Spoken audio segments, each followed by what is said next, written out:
Hello, fellow carnivores. 5 years into this journey, what would I do different? I'd do a few things, but most of it I would do the same. I think it's one of those things where your past can affect your future, obviously. And I'm in a great spot. So I don't think I would do too much differently, but I would do a few things, and we're going to cover those. This is kind of an overview, a 1,000-foot view. There's going to be a lot of little nuances I might pass over, in there. But that's what the comments are for. Leave your comment. What would you have changed? I'm not going to get too much into how to do carnivore because I think there's enough videos out there. In quick, I guess, when I did keto, as I've said before, I learned not to eat all the snack foods, not too many pork rinds, chaffles, all these carnivore treats, and why I'm still kind of against them, and I'm going to repeat them. I think they're handy to have in your back pocket for that emergency situation if you're going to cave, but not to have them all over. There's a really cool little bird flying over there. So anyway, what would I do differently? I think number one, I would have started a channel early. If I'd started this 5 years ago, I guess I'd probably have shared a lot more, but I didn't do it. I think I was just too prideful. I was fat. I didn't want to put myself out there on YouTube as this fat person. And then what if the carnivore diet didn't work? What if I failed at it? I mean, the going green, the plant-based garbage failed. The small plate thing failed.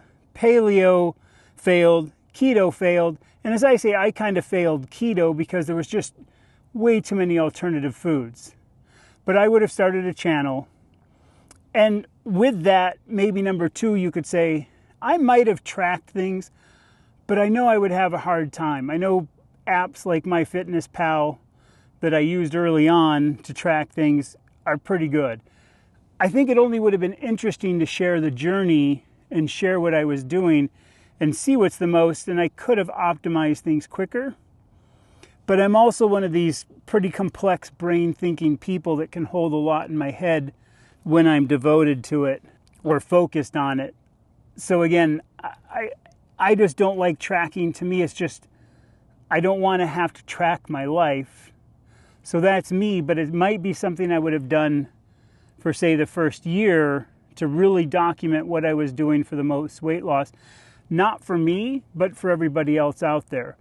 So I think being able to have this wide group of people to choose from and finding a few that you kind of relate to and can work with them and share those things would have been great. And again, it's not as much as for us carnivores, also as it is for the masses. Again, I was fat, too prideful. I look around, what is it? 2/3 of us are obese now I think pretty much on the planet, but definitely in like the kind of westernized modern, through Europe, Mexico, North America, all those places. I think it's also for those to show you can be this way and you can get back to your weight.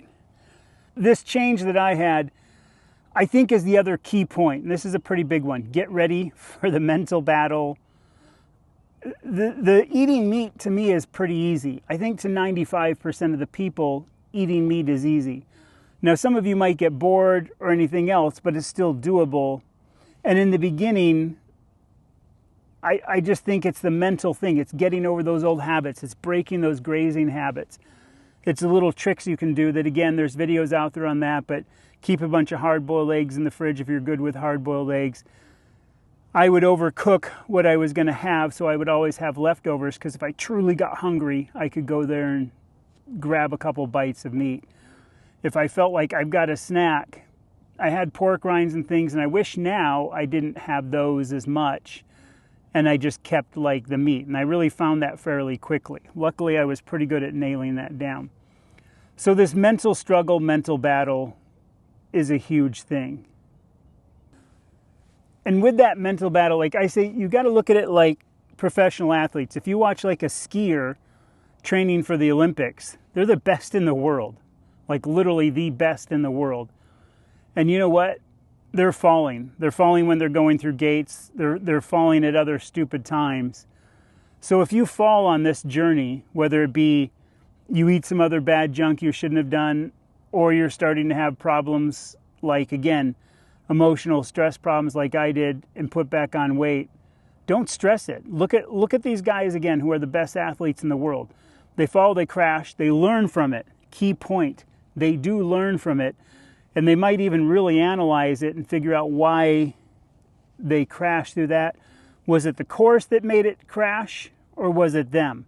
To me, the course might be you going out with friends all the time for coffee and muffins or whatever else. You might have to change that pattern a little bit and have your friends help you basically get through that. It might be like when you have a movie, you always sit down and have a bunch of popcorn. It might be change movie night from Friday night. It's when you go in the store and you go by the bakery and you smell it. Change where you go in. There's always 2 store entrances. Don't go to the one at the bakery. Go to the other one. Or go after the bakery's closed or before it's open. Those kind of little things. The fourth thing, really controversial, but I think it goes along with the tracking and using an app. I would weigh myself daily, and I did weigh myself. I weighed myself twice a day, once in the evening, then once in the morning when I first got up. I just found it fascinating. It never bugged me that it would go up sometimes and really radically down or kind of flatten out and not a lot. I just found it really fascinating, and I was trying to figure out why, and there was no rhyme or reason. Some days that I would eat like less meat, and then some days I would eat radically more, like 3.5 pounds of meat. Sometimes those would be the days I would lose the most, and sometimes the least amount of meat would be where I flattened out. And I wasn't trying to cheat it, but there was a couple of times I thought, oh, I can cheat this diet and not eat to satiety, and I can kind of, lose a little extra weight. And I quickly found that didn't matter. Because again, a couple of stall days and I was just like, okay, I'm just going to eat when I'm hungry and eat to satiety and be done with it. So the other thing is not sweating this small stuff. I think the coffee issue, don't give it up right away. If you can and you're comfortable with it, yeah, sure, try it. But I don't think it's a big deal. Again, I didn't quit till 2 years in, so I definitely didn't sweat, trying. I tried to stop. I noticed no difference, so I kept going. I used to use spices in the beginning because it really varied up how I could do things. I could make fajita meat. I could, do these things. I could have like a fajita bowl with some cheese and eggs, which to me was almost kind of like a tortilla flavored thing with the eggs and everything else. So I think that not sweating the small stuff is big. The other thing is chicken went out for me at about 6 months and pork went out for me at about 1 year. And you'll hear that from a lot of people. And a lot of people, it doesn't go away and they continue to love those meats. So I would never try to say cut them out. I think that's going to happen naturally. And I think the same thing with the spices, where I quickly found I didn't like them as much. And I also found I was still having some issues where I'm like, okay, I've still got some muscle aches or joint aches. I shouldn't say muscle, but like joint aches and things like that. So I'm like, okay, I'm just going to try cutting out spices for a week on my own. And I noticed they would go down. Then when I would start them up, they go up, and you just quickly learn. And I think that learning is a key point over going in cold turkey and not learning for some of us. Not for everybody, but for some of us, we have to experience it. Oh, thirsty day. The other thing is, again, and I kind of covered it, is this pork rinds and the chaffles and the pork rind nachos and the carnivore pizza. Again, just say caution it. And I'm going to put a caution on dairy, because dairy for me is a problem. I've heard dairy for other people is a problem. So it is something to kind of be aware of and slow it down. I think I've heard Dr. Chafee mention it and a few others, like condiment size. And I say that from some of the big names because they feel that way too. Yeah, it's fine, but don't make it the meal. Just make it like a little bit of cheese on some ground beef, egg, bacon in a bowl is pretty awesome. I don't do eggs anymore because I found out I was allergic to them. And I will cover this. I was allergic because I was already always itchy skin and pain and everything coming out of my fatness, I guess you could say, out of my out of shapeness. And I never really noticed it until I started feeling better. And then that testing, stopping those, and all of a sudden all my itchy skin went away. Was like, oh, okay, that makes sense. Now, when I wasn't carnivore, I didn't eat eggs that much. I would have them once in a while, but I still had itchy skin because I was still eating like all the other garbage. I don't say eggs are garbage, but again, some of us are allergic to certain foods that we don't know. So just to make that little nuanced point, I'm going to try to hit a few things as I come across them. Sorry for being kind of spastic about this. But those carnivore pizzas, all the cheese, all the stuff. There's some people that have done this for a long time and they're still battling that weight issue. And they mention that. They're like, well, I'm not losing the weight I want. And when somebody says, well, cut out all the cream, cut out the dairy. Oh, well, I like my dairy. I like my cream and I can have it because it's carnivore. Oh, so-and-so does cheese. Oh, so-and-so still has coffee and cream. And that to me starts to become a justification. Yeah, that other person can have the cream and the coffee and the cheese, but that's not you. Now, if you're not uncomfortable with where your progress is, and you're like, I'm loving this journey, man. I can still have my flavors of things. I can still have my nachos. I can still have my pizza, and I'm loving this. Hey, more power to you. That's awesome. And that's, again, where our personalities come through of kind of, I guess, what we want out of this. Some might be very happy with like a 3-year journey. Some want it done in a year, just get it done, kind of be behind you thing. And again, if you're complaining about this, you might have to kind of get stricter with yourself. The clothes thing almost ties into, I think it's maybe like number 6, is be ready for change. Not only change in like your physical self, your mental self, everything else, but other things around you. One of them was buying clothes. I had lost this weight. The doctor had said, yeah, you'll be lucky to get to 200 pounds at your age, your height, where you're at. So when I got around that 200 pounds, I bought some more shorts and some more shirts that fit me. And I just kept going and went right through. So I had a few clothes I barely wore that were too big. So be ready for this change, accept the change. That also means the change in your diet. And we kind of covered that, like naturally progressing out of certain spices or finding you're okay with it.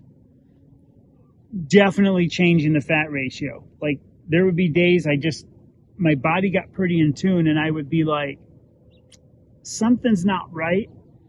I can tell that I need a little bit more, and it sounds stupid to say or silly to say, but I need a little bit more like nutrient something in me, knowing that that's fat that does that. That chuck roast I had that day might not have been as fatty as others, so then there's where I would stack on the more butter. If I ate New York strip over ribeye, I would definitely have to be going through more butter. And that's going to bring me to the last thing. Do a lion diet. Do it for 3 months. I think it was really important for me because you can use this diet as an elimination diet to bring things back in. I find it's a way of life because there is so much variety in carnivore animal-based products that we don't need anything else. You feel so good and are so optimum on them, you don't need anything else. But a lion diet, which is just ruminant meat, salt, water, I can see where some people would get bored with that, not having that variety. But I think it's important to do at some point along the way so you truly eliminate these other things. And then as you bring them back in one at a time, not all at once, you can really see what's, I guess, bugging you. And again, it might be just bringing back in spices, quitting the spices, and quit them for a couple weeks, kind of clear yourself out. And then bring back in, say, eggs and see how you feel. And then clear those out. And then bring back in, say, chicken and see how you decide how you do on chicken. And I would bring back in chicken and eat only it for 2 weeks and see how you feel compared with the beef. And then decide, hey, I can't live on this, or you know what, I can live on this, cool.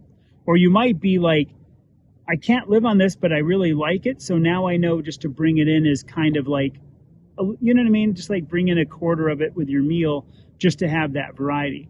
So I think that's where the Lion diet is a huge, huge, huge factor. I ended up doing the Lion diet for I don't know how long, maybe close to 3 years. The only thing I brought back in is, because I have no gallbladder, was cheese. And Parmesan cheese works, hard cheese, soft cheeses, pasteurized cheese, I found didn't work. And this is going to kind of jump back to testing. So I'm kind of jumping back somewhere back in the other space or forward, whatever you want to say. Testing these foods out as you're eating them. Like, again, having New York for a week, seeing what I feel like having ribeye for a week, seeing what I feel like having chuck steak for a week, seeing what I feel like making a brisket and having just it, you know, for whatever it lasts, 3 or 4 days, and seeing how you feel with these different kinds of meat. And the same thing with cheese. Like, I only ate like cheddar cheese for my cheese early on. Then I would only eat like Gouda cheese because that's always been one of my favorites. Test the really good eggs, test the cheap eggs, see how you feel on them. Eat only like, you know, the cheapest, whatever you get at Costco eggs, and then get the cage-free, you know, whatever. The thing that bugs me about the chicken thing is it's always like, oh, raised on a vegetarian diet. Well, they should be getting bugs. If you have local eggs, farm eggs, man, I think most carnivores would be jealous of that. I know I've had people mention, like, try duck eggs, quail eggs. I just can't find them. The quail eggs are about the price of a ribeye, so I'd rather just eat a ribeye. But I think with that Lion diet, that's important, and the testing is important, and I think just all the things together. When to start the Lion diet? My feeling is you could start it early if you wanted to, but I don't think it has to be too early. To me, it's like maybe when you're like 80% at your goal or close to your goal, and it might help you speed up and get to that goal quicker. But I also think there's so much change happening that if it's going to take you a year to lose the weight and you did Lion diet halfway, you might get there a little quicker. You might get there in 10 or 11 months, but it's not too much difference in the journey. And I think there's so much change happening already. It might kind of, I think it just might be harder to do. It's like giving up the coffee. So I just think doing the Lion diet, I'm rambling, I'm sorry, a little bit later is probably the key thing. Anyway, enough rambling. Again, this is an overview. Leave your comments below. Do you do any of those things? Would you not do any of those things? If you've been doing carnivore for a while, what tips would you give somebody who's starting out? What would you have changed? Would you have not done dairy, went ahead and did dairy, not quit coffee, glad you quit, whatever it be? I'd love to hear. And I think it's important for all the other people coming into this to have these comments they can read. They can go, oh, see this guy? Oh, I totally get this. This is me. This can relate to me. I think that's the important takeaway of this, is sharing our journey, sharing our story for all the people either starting or right in that phase that they're at and they have questions. So stay carnivorous, my friends, and a hui ho.